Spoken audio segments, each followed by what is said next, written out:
My name's Shane Frost. And I'm Anthony Frost. Today, we're going to introduce to you the Ultimate Hose Cleaner.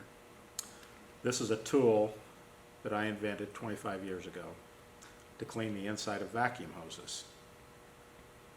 What you do is you plug your high pressure line onto this end.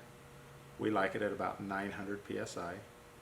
This end is a hollow cone spray tip, so it sprays a cone pattern out. You feed this thing through the vacuum hose as it is sucking vacuum from the machine, and it sucks it through the hose, cleaning the hose as it goes and putting all the debris in the waste tank and the filter. The cool thing about this tool is that most vacuum hoses last between 2 to 5 years, and then you throw them away because they're plugged. My vacuum hoses are 26 years old, and I still have the same hoses using them today. That's how good this tool works.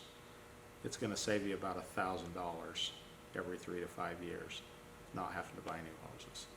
For more information, please go to our website, frostiesinnovations.com.